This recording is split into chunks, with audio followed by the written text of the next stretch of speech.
Since I was a kid, I always wanted to star in my own action movies as a warrior in the medieval times. And with the new technologies, this is now possible from home on a laptop. And in this video, we will take a look at these technologies. And I will explain in 3 steps how I turned myself into a warrior and how you can too.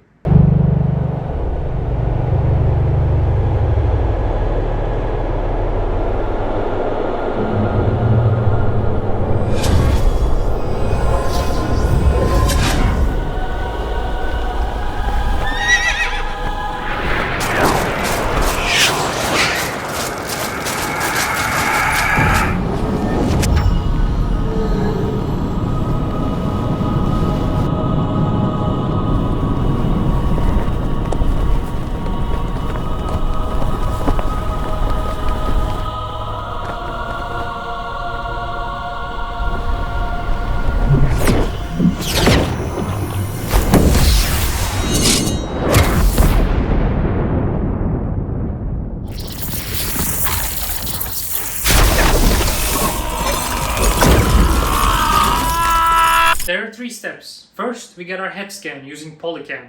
Then we take that scan into Character Creator's new plugin, Headshot 2.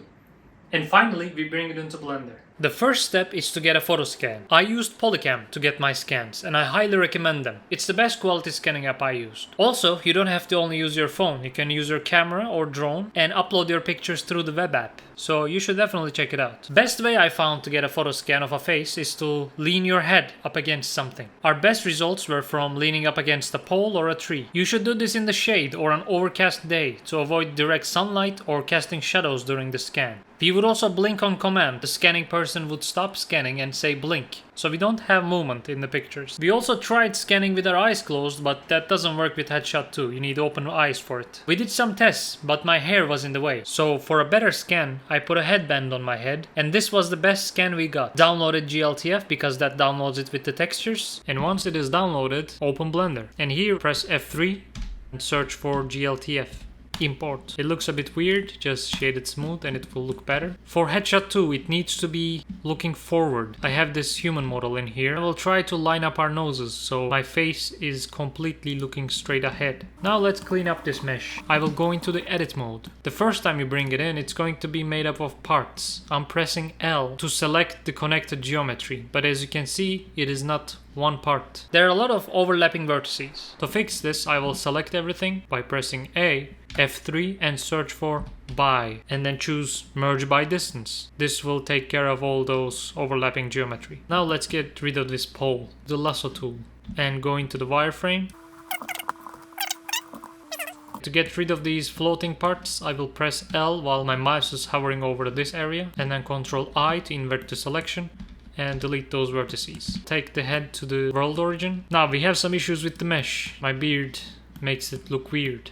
So I'm going to go into sculpt mode, choose smooth, and then just smooth out these areas. Once we have a smoother mesh, we can export it out. But I want to export it with the textures. GLTF format comes with textures embedded in, but we need to save them out. So they also import into Character Creator with the textures. Go into the shader editor, and we do not need this image and this part. We just need the base image and the normal. Open another tab here and go into image editor. And once the image is opened up here, I can go to image, click Save As, click on your scan, F3, and search for Wave. Then choose Export Wavefront, which is .obj. Now since our head is selected and there are other things in the scene, I will just choose Selected Only, so I only export the head, and then choose Material Groups, so I have the materials included. And then the second step, Character Creator 4. Here, if you're coming from any other program, I suggest you go into Preference, and then here, choose your preset. I chose Blender. This helped me adjust to this program lightning fast. Go into File, Import, Import, and then choose my scan. Once it loads, press F to snap to that object. And once this is selected, I will go into Headshot 2. If you don't see this, go into Plugins and activate it here. Once here, go into Mesh, and then with our head selected, click Start Head Generation. Once it is open, this is where we will be operating. The first thing is we need to align these points, same as here. So going around it like this. Imagine yourself reading a book, left to right. Same thing here, left to right. Or if you don't want to do it one by one, you can click auto detection. But if you click auto detection while you're zoomed in like this, it's gonna give an error because it depends on your view. So if I look at it straight on like this and then press auto detection, it's gonna detect all the points. They're not perfect, still needs adjusting, but this makes it a lot faster. Eyes are quite important, and this is why I said we need open eyes, because these points go over the eyelids. I'm just going around trying to adjust the points to my reference. And don't worry if it's not perfect in your first try. In my first try, I didn't watch any tutorials, but it was intuitive enough that I just ran through it and I got a alright result. Then, in my second test, I got a better result. Then I decided to watch the tutorials on Reallusion's official YouTube channel. Then I started getting great results. It takes a bit of trial and error, like any other program. But once you do it a couple times and you know where to click, you can get some great results. Once all the points have been placed correctly, we can go into the second step, HeadGen AI. Here we can see the eyes are not correct. That's okay, we can just go back.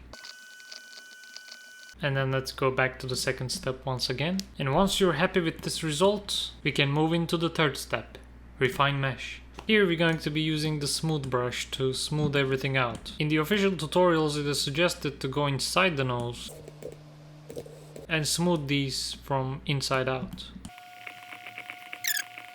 And I will try to correct my hairline here as well. I'm also going to uncheck Keep Neck Shape and then click Attach to Body. Here we can choose the texture size. 8K works the best. I think it uses something to up-res your image and the results look really good, but it takes a lot of time to load. So we will go with 4K, which is still great results, but it will take much less time and we can up-res it later on. And choose your preset here, so I will go with male and type 2 and then click generate. Once it's loaded, hover your mouse over this area again and press F to see the result.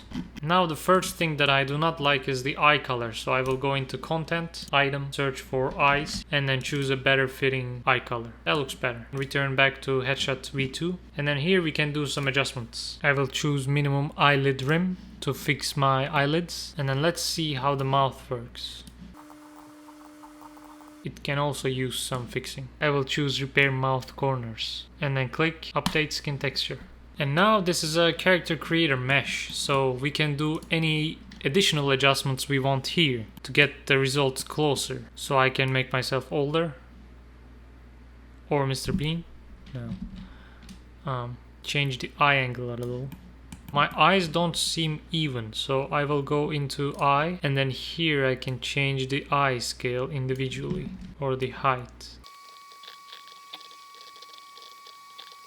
Now we can do additional things like hair and beard. I want to have this hair, like anime style. And then you can see some of the original textures in the hairline. To fix this, we have to export this picture out and fix it in a photo editing software. So we need to go outside Character Creator, and this is something I don't like. Once it is saved out, double click on the photo diffuse and change it with your newly edited picture, and then update. And we got rid of that hair issue. Although my Photoshop skills weren't perfect, so we still have some issues. But let's move on. Let's dress me up a little. We can also do some additional things like beard, because I want this character to be a warrior. Do some skin effects. So let's choose something to better represent what I actually look like. That's looking closer.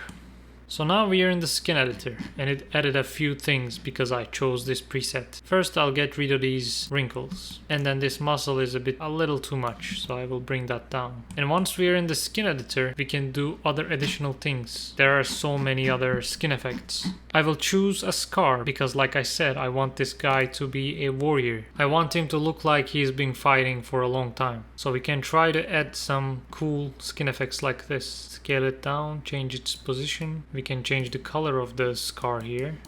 Add one more.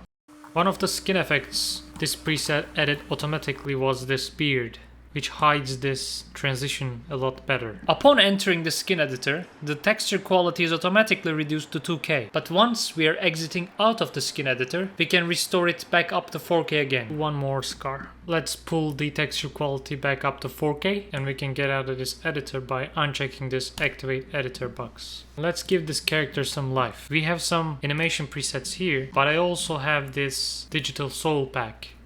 I can choose a preset here by double clicking, and I have these extra animations here. I'm going to choose my character, double click on the animation. Now I can export this out. So I will go into File, Export, FBX, Clothed Character. Choose Blender here because that's where I'm exporting it to. Mesh and Motion. Max texture size, we can make it 4K. Convert image format to JPEG, and I will turn this into 24 frames. Here I'm going to choose current animation and all and export. It's best to have a separate file for this. And then back in Blender, I'm going to be using this add-on to import my character in. I will click import character, navigate to my file, and then import in my character. This add-on hooks up all the materials correctly instead of importing the character in as an FBX. And in Blender, we need to do a couple things. So I always click on the armature, go into viewport display, make it stick, and click in front so I can see my rig at all times. It always brings in the specular a bit too much for my taste, so I will go into the specular map and bring it down to 0.01. Copy this value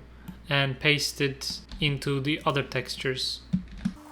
And the eyes sometimes works wrong with this texture. Open up my add-on and then character build settings, only selected, and make it basic, and then rebuild basic materials for the eyes. And to even make it better, you can turn on clear coat for all of these eye materials here, and then with good lighting these characters will look great. A few additional things I have to mention are: using Kitbash 3D's Cargo Pro, I imported this house model from the Shogun kit, and this thing for the portal from the Ancients kit. Then jumping into the Rokoko Smart Suit Pro 2, we performance captured our animations. While creating the environment, I used Geoscatter and Botanic add-ons for the nature scenes and the forests. For the facial expressions, I used the Motion Live plugin inside iClone 8. Bringing people from real life and putting them into your animations is such a fun thing to do. Next, I would like to create a digital copy of my entire family and create a feature-length film. In my next video, I plan to talk about how I created the zombie army, so stay tuned for that. And let me know what other aspects of this animation you would like to learn about. I hope you enjoyed this video and learned something from it. I'll see you in the next one. I hope.